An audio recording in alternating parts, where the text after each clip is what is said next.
খিদিরপুরের Saint Thomas স্কুলে bishop Canning sports একাডেমির শিক্ষার্থীদের উৎসাহ দিয়ে গেলেন সৌরভ গাঙ্গুলি। উল্লেখ্য, এই একাডেমির ম্যানেজমেন্টের দায়িত্বে রয়েছেন আর্টেড স্পোর্টস। শনিবার সৌরভ গাঙ্গুলি প্রায় 1 ঘন্টা ছিলেন বিশপ ক্যানিং স্পোর্টস একাডেমিতে।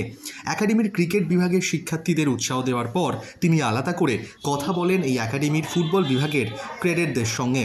এরপর একান্তে কথাবার্তা বলতে দেখা যায় একাডেমির চিফ কোচ মোহনবাগান ইস্টবেঙ্গলের প্রাক্তন ব্রাজিলিয়ান ফুটবলার ডগলাস সিলভার সঙ্গে।